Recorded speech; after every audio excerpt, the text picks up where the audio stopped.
Assalamualaikum warahmatullahi wabarakatuh. Perkenalkan, nama saya Kadek Freddy Sukrata. Saya mahasiswa Universitas Negeri Surabaya, jurusan Teknik Informatika dengan NIM 230512041007 dari kelas DID 23. Pada video kali ini saya akan melakukan simulasi routing dinamik OSPF di Mikrotik dan saya akan menggunakan GNS3. Dan di sini sudah saya atur bagaimana strukturnya bagaimana dan lain-lainnya. Di sini bisa kita lihat yang mana kabel Ethernet yang mana menyambung dengan yang mana, seperti itu. Sebenarnya sama saja seperti video sebelumnya. Dalam simulasi statik dari Mikrotik juga strukturnya tetap sama, bisa di copy paste saja seperti itu. Untuk yang langkah yang pertama itu adalah seperti biasa kita lakukan koneksi kepada setiap routernya untuk melakukan pengaturan.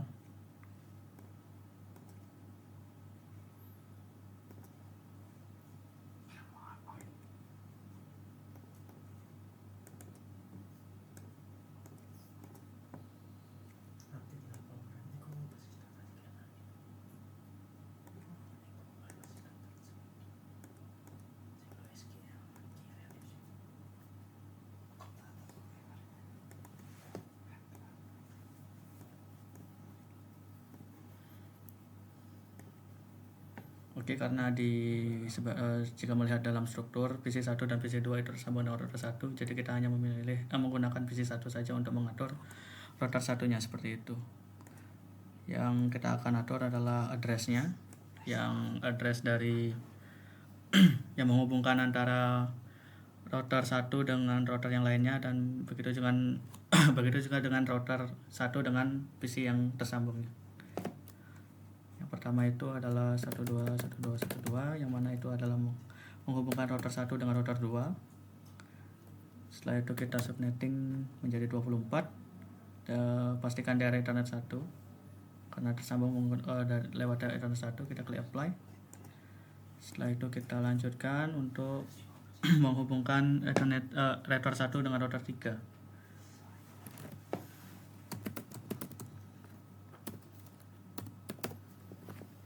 Yang mana itu tersambung pada Ethernet 1. Sebagai catatan, Ethernet 0 di dalam bagan itu adalah Ethernet 1 di dalam dalam routernya, seperti itu. Oke. Untuk koneksi selanjutnya adalah koneksi router 1 dengan PC1 dan PC2.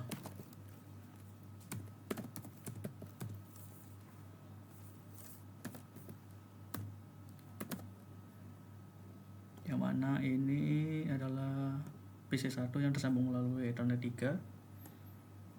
Oke. Dan yang selanjutnya adalah PC2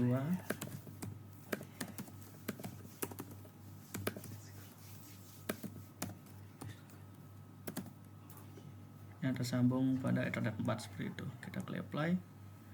Sudah kita dapat. Lalu kita bisa lanjut ke pengaturan internet protokol, yang mana kita akan menggunakan memberikan IP. Yang pertama itu adalah PC1 192 168 1 dan 1, DNS-nya 25525, subnet masknya 255 192, dengan default gateway-nya adalah 192 168 162. Kita klik OK, close. Dan jika sudah muncul notifikasi seperti ini, jadi PC1 sudah tersambung dengan router, seperti itu. Oke, kita bisa lanjut ke PC2 itu menghubungkan dengan router.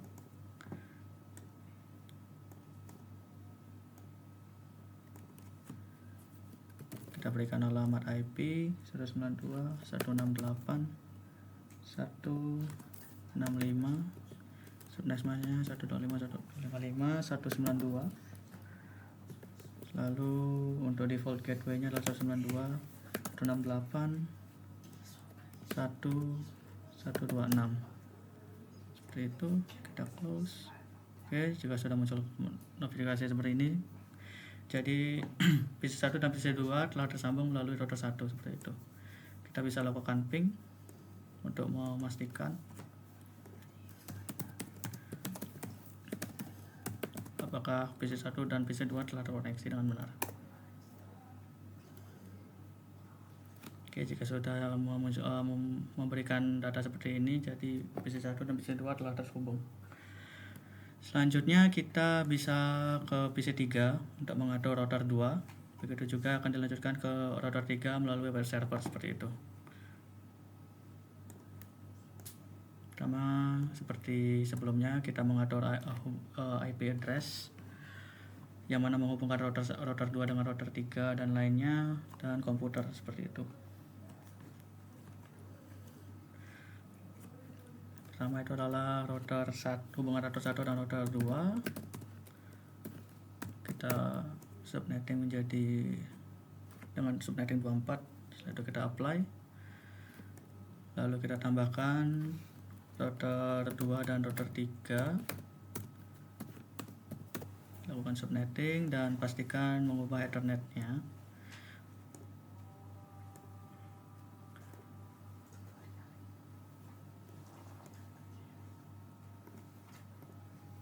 Selanjutnya, jika sudah, kita bisa lanjut ke pengaturan alamat untuk PC yang terhubung dengan router 2 seperti itu.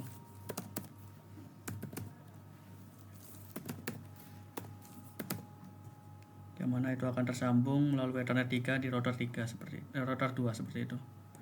Kita klik apply, lalu kita klik OK seperti itu. Jika sudah, kita bisa kembali ke sini. Kita lakukan pengaturan pada internet protokol, mana divisi 3 itu adalah IP-nya 192.168,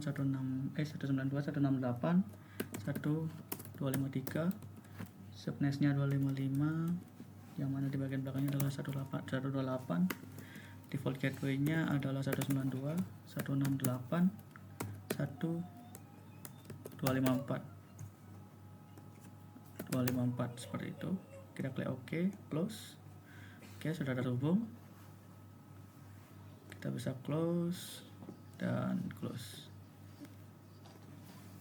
Setelah itu kita bisa lanjut dulu ke PC keempat. PC keempat atau web server.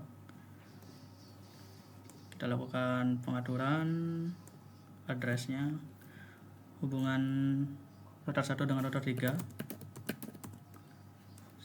Kita subnetting melalui Ethernet 1, kita apply. Kita lanjut, yaitu dengan hubungan router 1 dan router 3 dan router 2.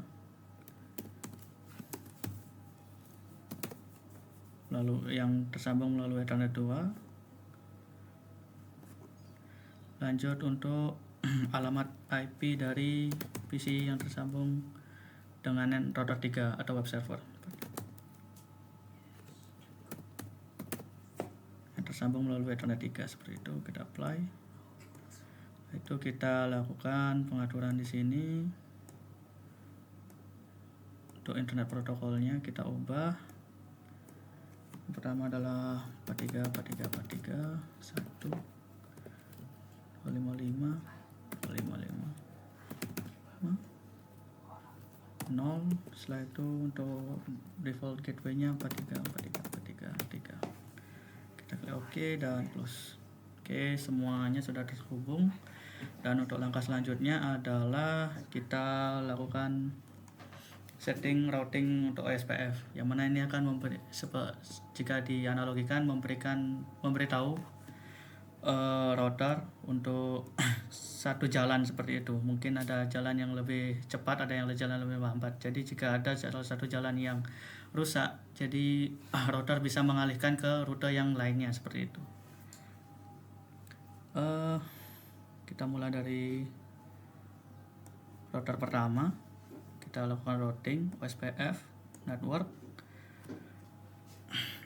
Di sini kita akan tambahkan 3 hal dari router 1 ke router 2. Kita lakukan subnetting juga. Setelah itu kita klik apply. Kita lakukan lagi untuk router ke 1 dan ke 1 ke 3.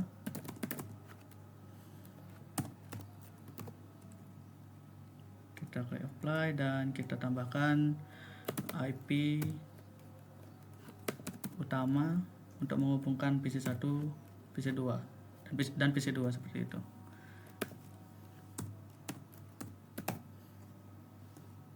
Oke, untuk yang PC 1 sudah selesai dilakukan, kita ke PC 3 yang mana terhubung ke router kedua.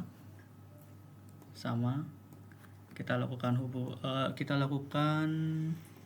penghubungan lagi dari router 1 ke 2.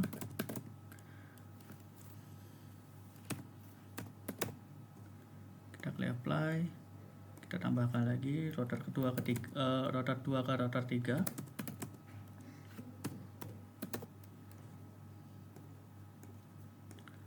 Dan selanjutnya itu dari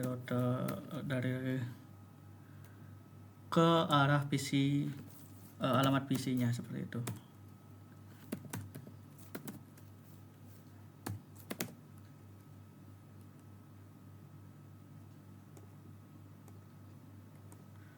Oke, kita bisa lanjut ke PC keempat atau web servernya. Kita lakukan routing OSPF, network, router 3 ke router 1.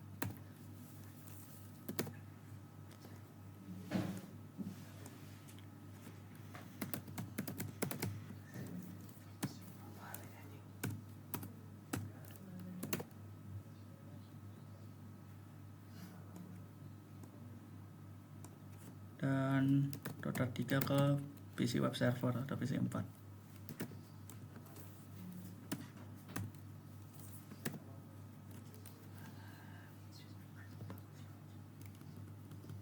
Oke, mohon maaf di sini source titik. Oke, untuk yang selanjutnya kita akan lakukan instalasi XAMPP. Itu kita bisa drag and drop saja dan pastikan menggunakan yang 32 bit seperti itu. Oke, jika sudah, kita bisa jalankan dan XAMPP ini akan kita gunakan di PC 4 atau web servernya seperti itu.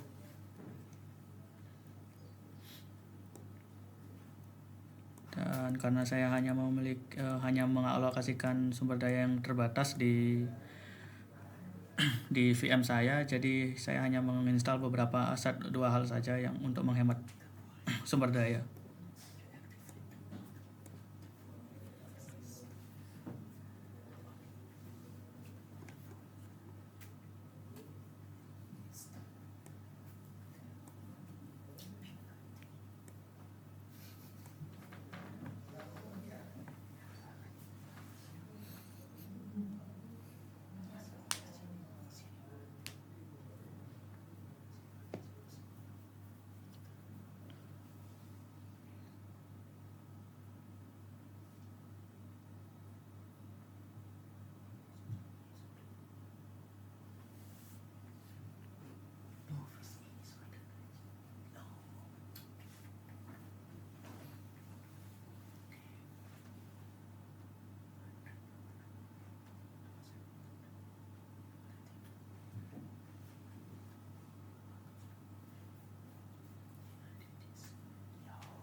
Oke, jika sudah selesai dilakukan instalasi, kita bisa lakukan start. Oke, jika sudah akan berwarna seperti ini dan kita bisa minimize. Kita close ini. Dan untuk yang selanjutnya kita akan lakukan pengubahan atau untuk halamannya. Kita akan ubah di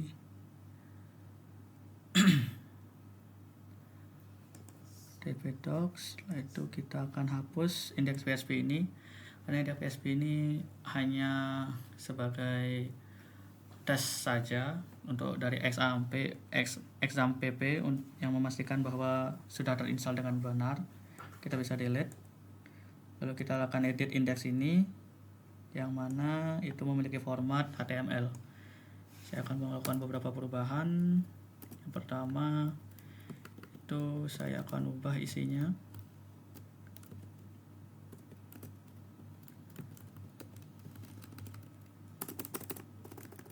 Saya akan ganti menjadi selamat datang di web jaringan komputer S3. Lalu saya akan tambahkan satu bagian lagi yang mana itu menggunakan H2. Itu akan memberikan nama saya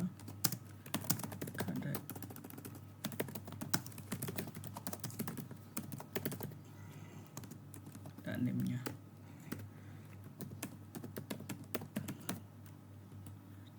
Jangan lupa ditutup. Setelah itu kita bisa lakukan save.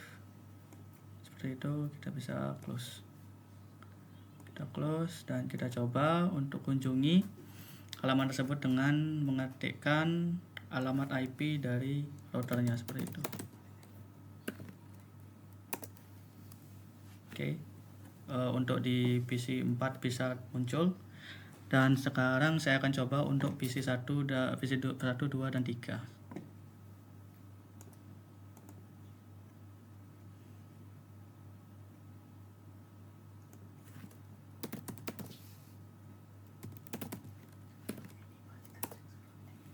Oke, di PC 2 bisa, PC 1 bisa. Seharusnya PC 2 juga bisa karena routernya sama.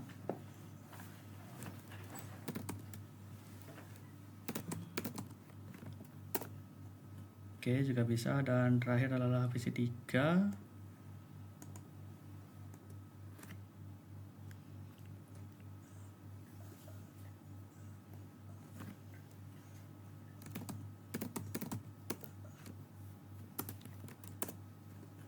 Oke, PC 3 juga sudah bisa. Dan untuk yang selanjutnya kita akan coba untuk membuat DNS, yang mana itu akan jika dianalogikan itu sebagai translator. Jadi kita hanya perlu untuk mengingat nama dari situsnya seperti Google atau Facebook. Jadi tidak perlu mengingat nama dari alamat IP-nya seperti itu. Yang mana itu kita akan atur melalui Winbox di bagian IP DNS. Kita pastikan ini allow remote request. Kita klik static. Kita tambahkan. Saya akan namakan ini adalah jarcom.com. Kita akan berikan addressnya, yaitu adalah 43.43.43.1. Kita klik apply. Kita akan close. Dan kita akan coba di sini.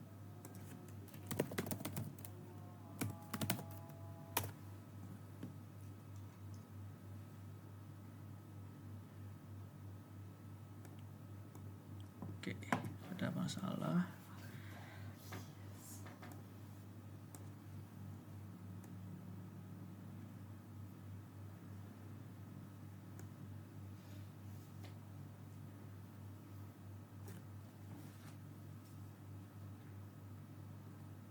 Oke, ada kesalahan. Seharusnya saya melakukan ini di di PC 4 atau web server. Tapi kita harus pastikan juga harus allow remote request seperti itu. Setelah itu kita akan ke PC 3 juga. Kita akan tambahkan itu. pastikan untuk allow aksesnya itu aktif. Kita klik OK. Setelah itu kita akan kembali ke PC 4. Kita bisa close ini dulu. Sini IP, DNS, ini klik static. Kita tambahkan jarcom.com 43 1. Kita klik apply, oke. Kita bisa close, apply dan oke lagi. Dan jika kita coba tes dulu di PC web server itu sendiri, kita cari jarcom.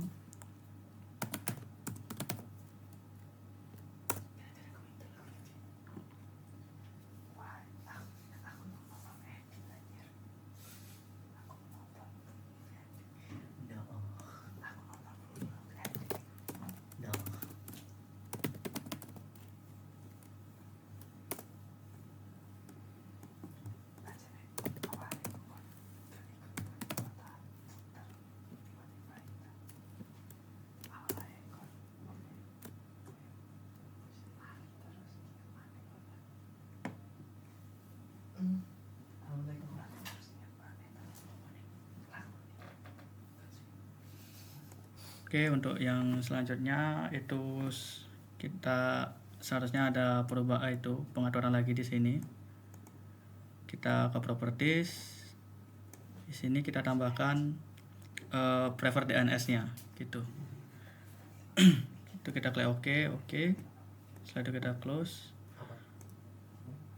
Lalu bisa kita coba lagi ke Firefox dan masukkan nama dari ini ya, apa namanya, DNS tadi.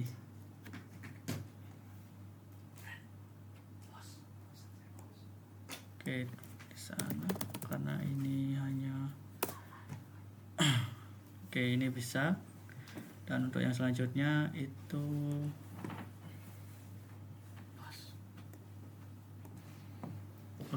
untuk yang selanjutnya itu kita akan lakukan pengaturan lagi di PC 3. Itu kita lakukan tambahkan DNS, yang mana itu preferred DNS-nya adalah 23.23.23.3. Kita klik OK. Setelah itu kita close. Lalu kita coba di sini.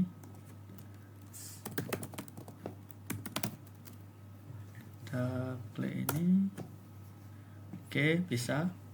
Kita bisa lanjut ke PC ke 1.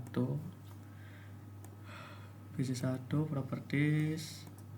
Di sini saya masukkan 13.13.13.3. Klik OK, close. Setelah itu kita bisa coba lagi jarcom.com. Kita visit.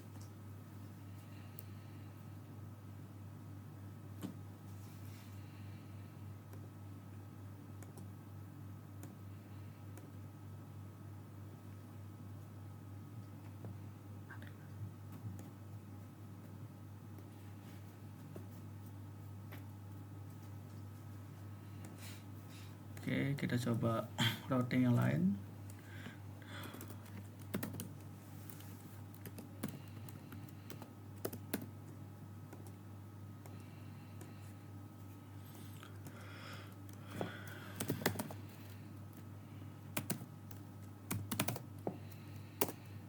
Oke, sudah berhasil.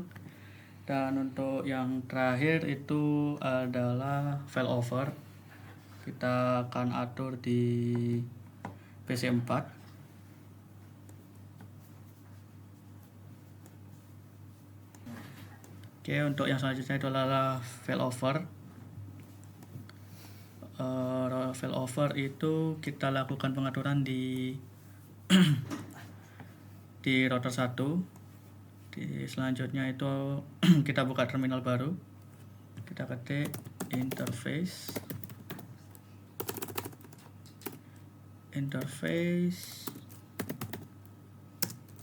Ethernet. Kita set di disable.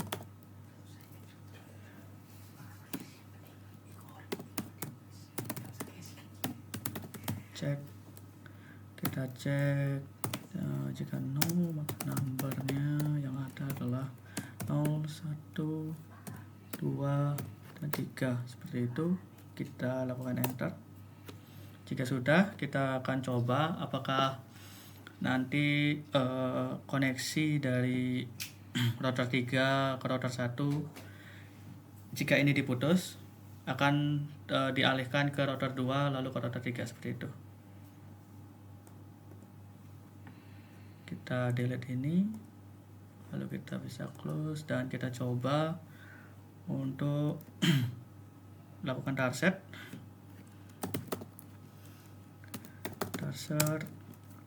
jarcom.com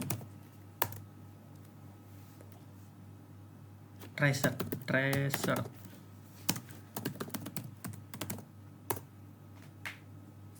Oke. Di sini dari PC 1 akan ke router 1, lalu akan dari PC 1 request ke router 1, lalu dihubungkan ke router 2, lalu ke router 3, baru dihubungkan ke web server, seperti itu. Sekian video dari simulasi dari saya. Terima kasih dan mohon maaf jika saya ada kesalahan. Wassalamualaikum warahmatullahi wabarakatuh.